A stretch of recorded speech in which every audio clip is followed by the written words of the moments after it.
ইরানের কাছে হার মেনেছে ট্রাম্প ইসরায়েলের সব পরিকল্পনা, আর তাই নিজেদের বাঁচাতে ইরানকে যুদ্ধ থামাতে ট্রাম্প প্রস্তাব পাঠালেও ইরানের নতুন সর্বোচ্চ ধর্মীয় নেতা মোস্তফা খামেনি সেটি সরাসরি নাকচ করে জানিয়েছেন যে এখন শান্তির সময় না। আর মোস্তফা খামেনির এমন ঘোষণার পরেই রাতভর একের পর এক শক্তিশালী মিসাইল ছুটছে ইরান। আর ইরানের এই হামলায় ইসরায়েলের উত্তরাঞ্চল এখন অনেকটাই ধ্বংসস্তূপে পরিণত হয়েছে। রাত আসলেই ইসরায়েলের মানুষদের মনে আতঙ্ক ছড়িয়ে পড়ছে। ইরান রাতের আধারে কখনো ক্লাস্টার মিসাইল, আবার কখনো বা শক্তিশালী মিসাইল ফাত্তাহ নিক্ষেপ করে রাতের ঘুম হারাম করে দিচ্ছে ইসরায়েলিদের। যুদ্ধের 17 দিনেও ইরানের লাগাতার হামলায় কার্যত ধ্বংসস্তূপে পরিণত হয়েছে ইসরায়েল ও যুক্তরাষ্ট্রের সামরিক ঘাঁটিগুলো। এমনকি বাদ নেই সাগরপথও। যুক্তরাষ্ট্র ও ইসরায়েলকে উচিত শিক্ষা দিতে হরমুজ প্রণালী বন্ধ করেছে ইরান। এছাড়াও তাদের ত্রিসীমানায় কোনো মার্কিন যুদ্ধজাহাজ আসলেই তা গুড়িয়ে দিচ্ছে ইরানি বাহিনী।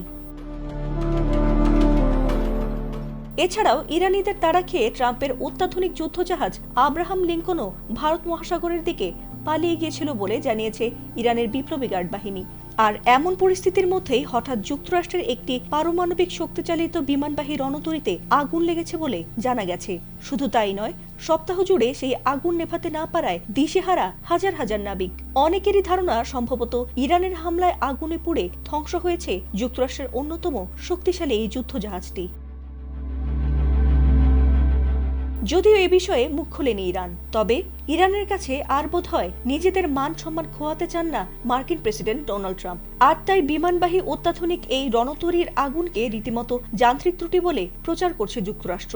আর এমনটাই মনে করেন নেটিজেনরা। যদিও এই নিয়ে মার্কিন সংবাদ মাধ্যম নিউ ইয়র্ক টাইমস জানিয়েছে, প্রায় 4,500 নাবিক ও বিমান চালক বহনকারী এই রণতরীটি বর্তমানে দীর্ঘ 10 মাসেরও বেশি সময় ধরে মোতায়েন রয়েছে। আর দীর্ঘ সময় ধরে সাগরে মোতায়েন থাকায় জাহাজের যন্ত্রপাতি ও ক্রু উভয়ের ওপর অতিরিক্ত চাপ পড়ায় আগুন ধরে যায় জাহাজটিতে। যদিও জাহাজটির নাবিকরা একাধিক অংশে টানা একদিনেরও বেশি সময় ধরে আগুনের সঙ্গে লড়াই করার পর অবশেষে তা নিয়ন্ত্রণে আনতে সক্ষম হন, তবে এই ঘটনায় 600-এরও বেশি নাবিক ও ক্রু আশ্রয় হারিয়ে অসহায় হয়ে পড়েছেন। এমনকি বহু নাবিক ধোঁয়ায় অসুস্থ হয়েছেন বলে জানা গেছে। ফাতিমা সুলতানা, এটিএন বাংলা।